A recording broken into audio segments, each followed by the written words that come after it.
Welcome to Boozy Movies, What's that? where watching movies and making drinks is what we do. As Halloween approaches, we thought doing a Tim Burton classic would be very fitting. You're right. So we are going to be doing The Nightmare Before Christmas. We're going to be bringing you 2 cocktails, so definitely get ready for those. One of them is going to be quite involved, and it's going to be very tasty. You're not ready for so much excitement. Worth every bit of alcohol we're pouring into it. Your liver will thank you. This 1993 animated film has all of the expressionism that Tim Burton is known for. The Pumpkin King, Jack Skellington, is bored of Halloween and upon discovering Christmas, decides to assume the holiday. Meanwhile, Sally, a suppressed ragdoll, develops a romantic infatuation for Jack that seems to be unrequited. As chaos ensues, Jack must confront the consequences of his action and find a way to restore the balance between Halloween and Christmas. So this is a Halloween classic, Great Halloween, everybody. and we thought it would be a lot of fun to develop a couple of cocktails, a lot of great characters, a lot of great scenery, a lot of great music as well. For our first holiday mishmash drink, it's Sally's Escape, based off of the famed soup that Sally makes to try and escape from Dr. Finkelstein.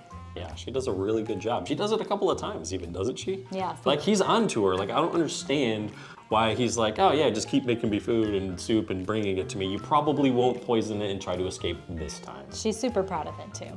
It's going to be a disaster. Our second drink is Sandy Claus and the Pumpkin King, which encapsulates Jack trying to become Santa Claus.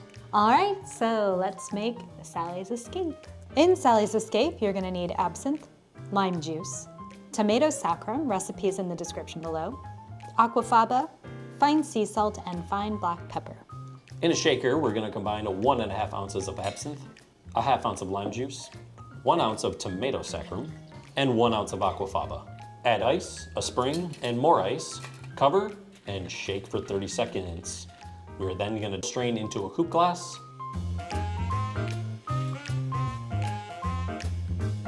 Sprinkle a little black pepper and fine sea salt on top, and bonus points if you can do it in a Fibonacci swirl. And here we have Sally's Escape. Give it a taste. Give it a little taste here. Good. It's definitely got the absinthe in it. I knew it. You know, behind that you also have this vegetal flavor from the tomato saccharum. Really like the foamy top, kind of the texture we also get from the aquafaba.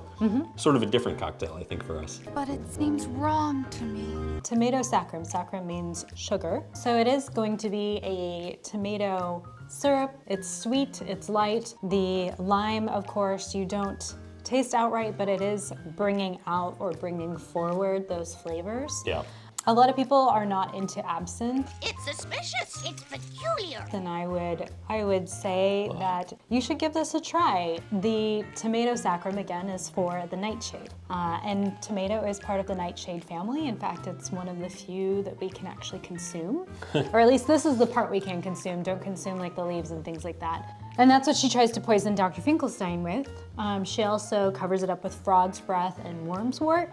And so that was where the absinthe came from. If you don't like tomato or you don't like Bloody Marys, it's nothing like that. It's not pungent, it doesn't like hit you in the face like if you're drinking like straight up tomato juice or something. So it doesn't have those characteristics for me. Yeah, certainly a refreshing option, especially if you decide to start with our next drink, which is Sandy Claus, as in Claus, and the Pumpkin King. It goes something like this. For this cocktail, we'll be using Rumplemintz, Grenadine, Saline, spiced rum, Butterscotch Schnapps, Fireball, half and half, pumpkin puree, orange bitters, Creme de Menthe, a Maraschino Cherry, Halloween and Christmas sugar sprinkles, and nutmeg. To make Sandy Claus and the Pumpkin King, prepare a Collins glass by using a citrus wedge around the rim and then dipping it into Halloween sprinkles on one half and Christmas sprinkles on the other half. Place in the freezer to chill. Combine 1.5 ounces of spiced rum, half an ounce of butterscotch schnapps, half an ounce of Fireball, half an ounce of half and half an ounce of pumpkin puree, a dropper of saline, and 2 dashes of orange bitters in a shaker. Dry shake with a spring for 10 seconds. Add ice, cover, and shake for 30 seconds. In a jigger, measure out 1/4 ounce of Creme de Menthe and 1/4 ounce of Creme de Cacao. Pour into the bottom of the prepared Collins glass. Add ice into the glass. Combine in a mixing glass 1 ounce of Rumplemintz, half an ounce of Grenadine, a dropper of saline, and 2 dashes of orange bitters. Stir to combine, no ice needed. Layer on the Rumplemintz mixture. Then strain the pumpkin cocktail with the hawthorn strainer on top.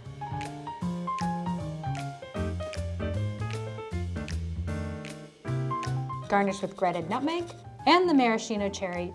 And here you have it. It's Santa Claus, or is it the Pumpkin King? I think it's a little bit of both. Why don't you give it a try? Here you go, boy. Well, as you can see, it is a layered drink. The drink does transition, so that's why we beg the question. So it's layered. What did you think of the first layer? It is very Halloween-y. I wouldn't say it's overly pumpkin-y, but it has sort of that pumpkin spice flavor. We're not talking Starbucks PSL pumpkin spice flavor. I don't think Starbucks, at least the ones around here, put booze in them yet. It is a very, very boozy drink. Eureka! I mean, it's layered with a lot of booze. It is.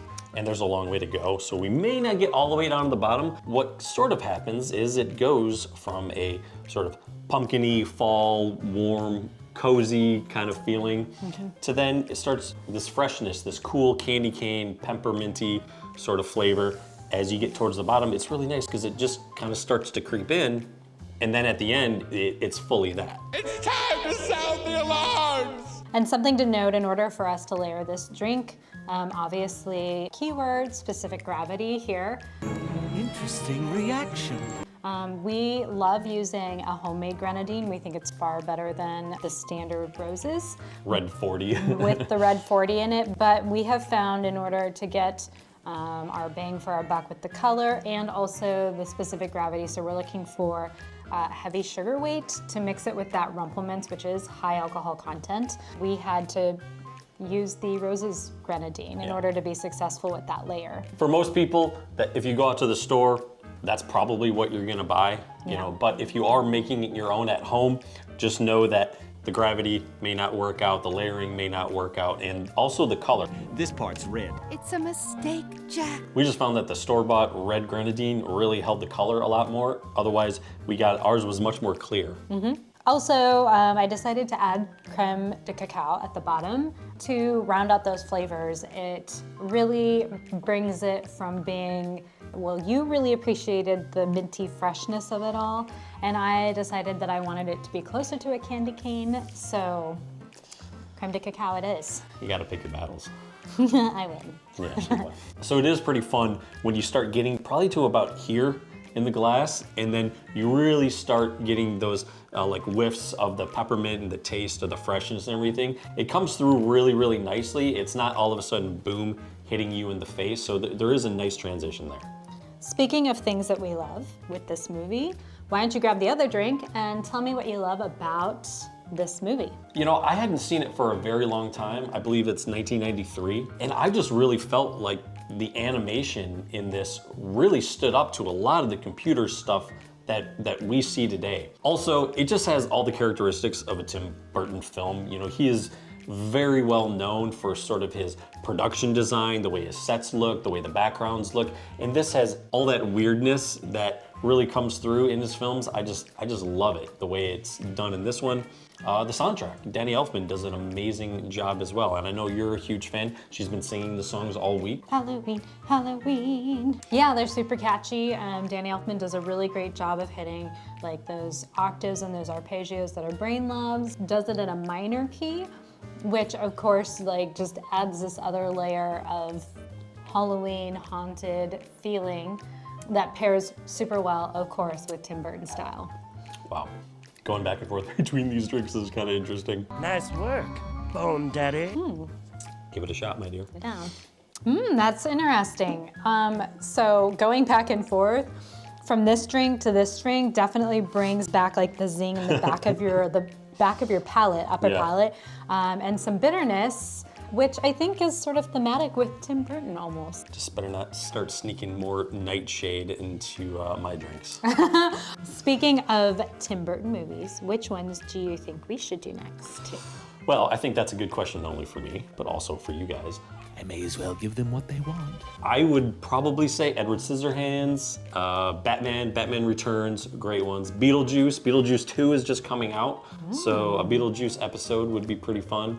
But I know Edward Scissorhands is kind of high on our list. I think we can do some really fun things with that. So give us a like and a subscribe. We got more movies on the way, and more importantly, we got more cocktails to go with those movies. We'll see you next time. Let's raise our glasses. Cheers, my dear.